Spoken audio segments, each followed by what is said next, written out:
পিঙ্কিচা recipe চ্যানেলে আপনাদের সকলকে স্বাগত জানাই। কেমন আছেন? আশা করছি ভালোই আছেন। আমিও খুবই ভালো আছি। প্রতিদিনের মতো আবার একটি নতুন রেসিপি নিয়ে হাজির হলাম। সেটা হলো আতপ চালের রুটি। আমরা অনেকেই আতপ চালের রুটি খেয়ে থাকি, কিন্তু ঠিকঠাকভাবে আমরা যে খামিরটা বানানো হয় সেটা কিন্তু আমরা পারি না। বেশিরভাগ আমার মা কাকিমারা বানান। তো আজ আমি ঠিকঠাক প্রসেস কিভাবে আনাতে হয় এবং রুটিটা কিভাবে ফুলকো ফুলকো এবং সফট হয় সেটা এই রেসিপিতে দেখানো হবে। তো চলুন কথা না বাড়িয়ে ইনগ্রিডিয়েন্টসে কী কী লাগছে একটু দেখে নিই।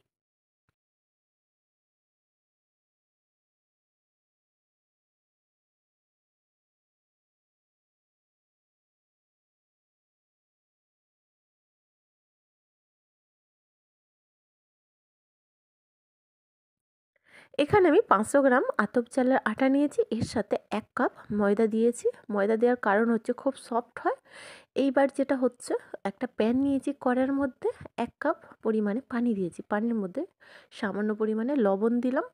লবণটা দেওয়ার পর পানিটা বেশ ভালোভাবে গরম হলে আরও একটা ইনগ্রিডিয়েন্টস অ্যাড করতে হবে, সেটা হচ্ছে আতপ চালের সাথে যে ময়দা মেশানো আছে 1 মুঠো এর মধ্যে দিতে হবে।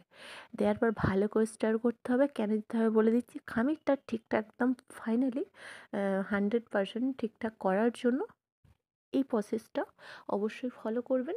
তো দেখতেই পাচ্ছেন ভালোভাবে যখন আতপ চালের গুঁড়োটা দেওয়ার পর পানিটাকে না এই স্টেজে ভালোভাবে ফোটাতে হবে। কাঁচা পানির মধ্যে মানে ঠান্ডা পানির মধ্যে আতপ চালটা খামির বানালে কিন্তু খামিরে কিন্তু একদম কাঁচা হয়ে থাকে আর একদম রুটি ভালো হয় না।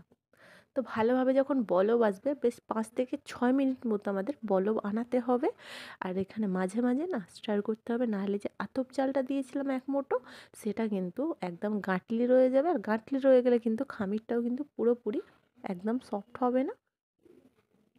আতপ চালের রুটি এবং খামির বানানো খুবই ইজি এবং সিম্পল। তো যখন দেখলেন ভালোভাবে জলটা বলব এসেছে, তখন কি করলাম, আতপ চাল এবং ময়দা মেশানো পুরোটা আমি ঢেলে দিলাম এবং গ্যাসের ফ্লেম মিডিয়াম করে ভালো করে হাতার যে পিছনের পজিশনটা থাকে ওটা দিয়ে আমি ভালো করে স্টার করছি। তো দেখুন আমার হয়ে গেছে। 5 মিনিটের মধ্যে একদম ফাইনালি হয়ে যাবে। কখন বুঝতে পারবেন, একটা আঙুলের সাহায্যে একটু জাস্ট চাপ দেবেন, যখন দেখবেন আঙুলের সাথে চিপকাচ্ছে না তখন বুঝবেন যে ফাইনালি এটা খামিরটা একদম 100% হয়ে গেছে। এবার এটা কি করতে হবে, বড় সাইজের একটা পাত্রের মধ্যে এটা ট্রান্সফার করে নিলাম। তবে হ্যাঁ, এটা কিন্তু ঠান্ডা করতে দিলে একেবারেই চলবে না, তাহলে কি গাঁটলি পড়ে যাবে। এই গরম অবস্থাতেই কিন্তু হালকা হাতে চাপ দিয়ে দিয়ে ভালোভাবে এটাকে মেখে নিতে হবে। হ্যাঁ, যত ভালোভাবে সময় দিয়ে দিয়ে মেখে নেবেন ততই কিন্তু এটা সফট এবং ফুলকো ফুলকো হবে। তবে হ্যাঁ, এখানে অল্প অল্প হাতে পানি নিয়ে মেখে নেবেন। কি আতপ চালের রুটি বানাতে পারেন, কিন্তু ফুলকো কিন্তু খুব একটা সবাই আনাতে পারে না। তো এই আমি রেসিপিতে আজকে আমি ফুলকো ফুলকো এবং সফট কিভাবে হয় সেটা আপনাদেরকে দেখিয়ে দেওয়া হবে। খুবই ইজি এবং সিম্পল। যারা এখন আমার চ্যানেলটি সাবস্ক্রাইব করেননি, ওয়েট করছেন, অবশ্যই সাবস্ক্রাইব করে দিন।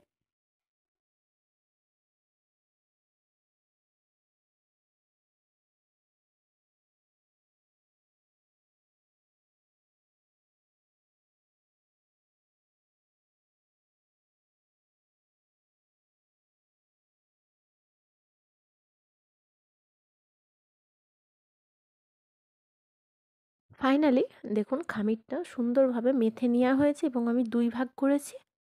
এই স্টেজে কী করতে হবে, একটা বেলুনি নিয়েছি আর একটা স্টিলের গ্লাস নিয়েছি। কী করতে হবে সেটাও দেখাচ্ছি। 2 ভাগ যে খামির করেছিলাম 1 ভাগ আমি এখানে নেব এবং আরও একবার এটা হালকা হাতে মেখে নেব। কেননা ওপরের পজিশন হালকা মানে টাইট হয়ে এসেছে, তার জন্য একবার মেখে নিলেই ফাইনালি একদম সফট হয়ে যাবে। এইবার বড় সাইজের একটা রুটি বানাতে হবে। তবে হ্যাঁ, রুটিটা এমনভাবে বানাবেন খুব একদম পাতলাও নয় এবং খুবই মোটা না। থিকনেসটা জাস্ট মিডিয়াম থিকনেস থাকবে। তো এইভাবে আপনারা জাস্ট ফলো করুন, তাহলেই বুঝতে পারবেন। তার আগে অল্প দেখুন আতপ চালের আটা ছড়িয়ে দিতে হবে, ছড়িয়ে ছিটিয়ে, যাতে বেলনির সাহায্যে যখন বেলবো তখন না চিপকে যায় একে অপরের সাথে। তো এইভাবে আমি দেখুন পুরোটা ঘুরিয়ে ঘুরিয়ে রাউন্ড শেপে একটা শেপ দেবো।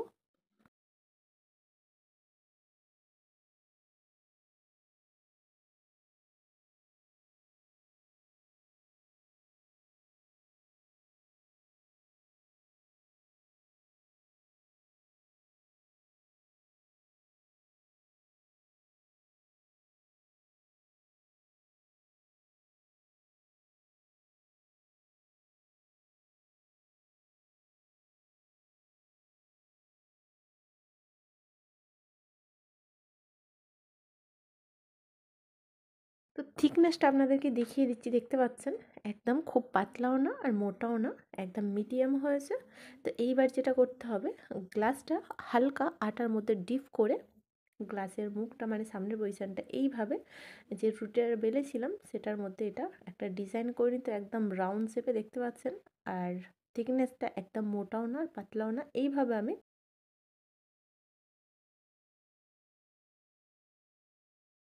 সমস্ত খামিরের ডিজাইন করে নেবো গ্লাসের সাহায্যে।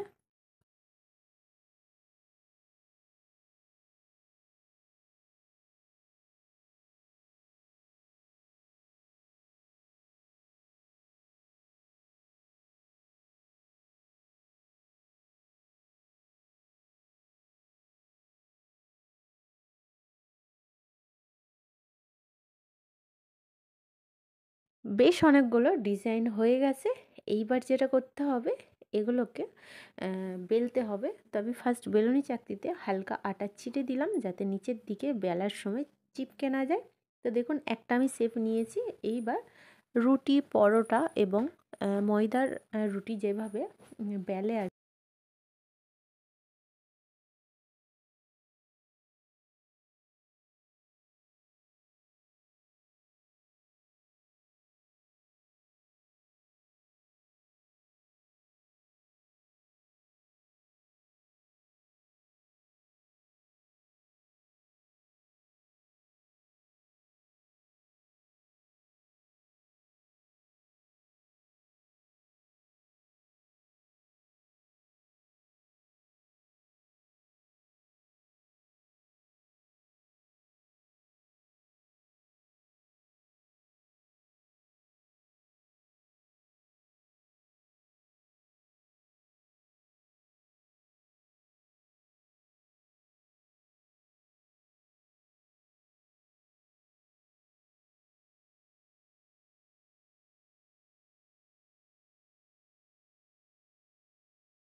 তো ৩টা রুটি আমি বেলে দেখিয়ে দিলাম। এইবার গ্যাসের মধ্যে একটি তাওয়া নিয়েছি। তাওয়াটা বেশ ভালোভাবে গরম করতে হবে। গরম হয়ে গেলে গ্যাসের ফ্লেম মিডিয়াম করে তাওয়ার মধ্যে ফার্স্ট আমি একটা রুটি মানে বেলা রুটি দিয়ে দেব। এখানে একটা ছোট টিপসই, যখনই দেখবেন রুটিটা একদম দেখতেই পাচ্ছেন ছোট হয়ে আসছে, তখন এই স্টেজে কী করতে হবে, খুন্তির সাহায্যে এটা উল্টে দেবেন যাতে উপরের পজিশনটাও নিচের দিকটা একইভাবে মানে সিদ্ধ হয়ে যায়। তো দেখুন আরও একবার আমি উল্টে দিয়ে এইবার কি করলাম, তাওয়া থেকে তুলে নিয়ে রুটিটা গ্যাসের ওভেন একদম ওপেনলি দিলাম যাতে দুই ধারটা একদম ফুলকো ফুলকো হয়ে যায়। তো দেখুন এটা কিন্তু ময়দা এবং রুটি, গমের আটার রুটির থেকে খুব তাড়াতাড়ি হয়ে যায়, মানে খুব সময় নেয় না আর কি। আরও একটা সেঁকে দেখিয়ে দিচ্ছি আপনাদেরকে।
এখানে আমি 25 থেকে 30 পিস আতপ চালের আটার রুটি বানিয়ে ফেললাম। আপনারাও বাড়িতে বানিয়ে ফেলুন যারা, যারা এখনও আতপ চালের আটার রুটি বানাতে পারেন না এবং খামির বানাতে পারেন না।